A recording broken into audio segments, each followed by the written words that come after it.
আসসালামু আলাইকুম রহমতুল্লাহ। আমরা পরপর দুইটি প্রিপোজিশনের প্র্যাকটিস করলাম। আজকে 3 নম্বর ভিডিও। আজকেও একটা প্যাসেজ আছে, এটা আমরা প্র্যাকটিস করব যে কিভাবে হচ্ছে সমাধান করা লাগবে। আচ্ছা, প্যাসেজটা আজকে আমাদের বোঝা লাগবে। বোঝানোর পরেই হচ্ছে কোথায় কিভাবে বসবে, কোথায় জেনারেল ইউজ অফ প্রিপোজিশন এবং কোথায় অ্যাপ্রোপ্রিয়েট প্রিপোজিশন বসবে সেটা নিয়ে এখন দেখব।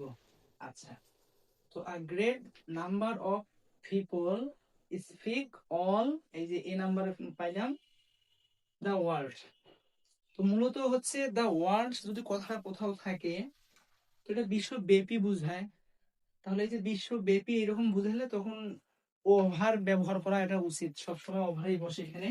যে সামনে আবার অল আছে, অল ওভার দ্য ওয়ার্ল্ড, এটা কিন্তু হচ্ছে দেখতে গেলে এক ধরনের ফ্রেশও বলা চলে।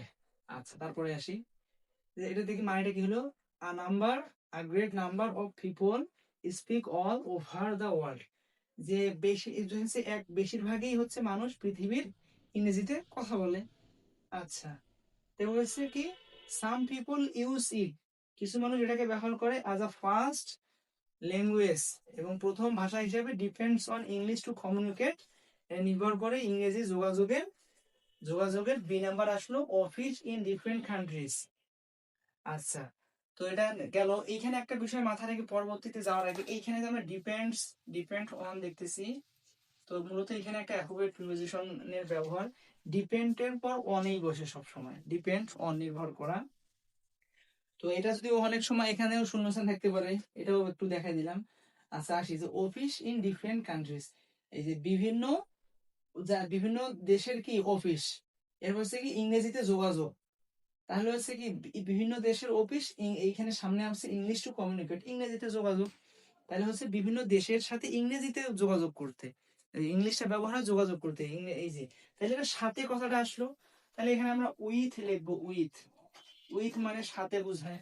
আর এখানে অ্যান্সারটা তো বললাম না, এই যে ওভার। এইখানে with office in different countries, বিভিন্ন দেশের হচ্ছে কি অফিসের সাথে ইংরেজিতে, বিভিন্ন দেশের সাথে যোগাযোগ করতে ইংলিশ ব্যবহার নির্ভর করে ইংলিশে। আচ্ছা, দেয়ার, তাদের অ্যাডভার্টাইজমেন্ট, তাদের যে হচ্ছে বিজ্ঞাপন গুলো আছে, পাবলিশড, বানান বললে সেখানে ডি হবে, published dash different news paper এর আর ইন ইংলিশ। আচ্ছা, এখানে পাবলিশড এটা অ্যাপ্রোপ্রিয়েট একটা প্রিপোজিশন ধরা যায়, পাবলিশড এরপর ইন বসে, অ্যাপ্রোপ্রিয়েট প্রিপোজিশন এটাকে বলা চলে, এবং অর্থের উপরে হচ্ছে অর্থের দিকে এটা দাঁড়ায়। দেয়ার অ্যাডভার্টাইজমেন্ট, তাদের বিজ্ঞপ্তিগুলো পাবলিশড ইন প্রকাশিত হওয়া, প্রকাশিত হয়, পাবলিশড ইন মানে প্রকাশিত হয়, appropriate preposition. Different news paper, বিভিন্ন হচ্ছে সংবাদপত্রে, আর ইন ইংলিশ ইংরেজিতে, তাদের বিজ্ঞপ্তিগুলো ইংরেজিতে বিভিন্ন নিউজ পেপারে ব্যবহৃত হয়। গেল।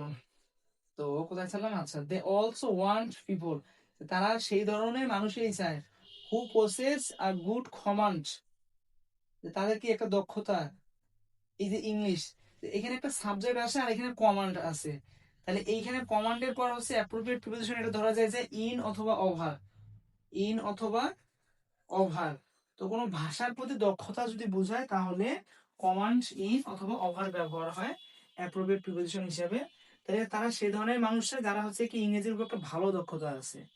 আচ্ছা, এরপর people seeking job can't expect to get a good on dash knowing English.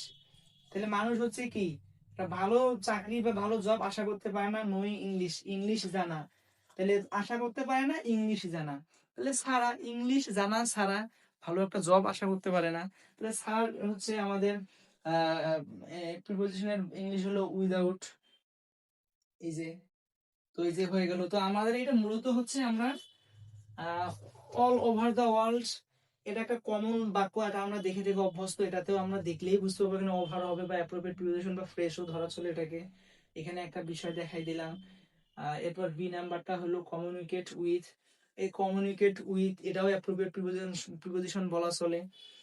তারপর হচ্ছে যোগাযোগ, কোথায় গেলো। এরপর সি নাম্বার পাবলিশড ইন, এটাও অ্যাপ্রোপ্রিয়েট প্রিপোজিশন।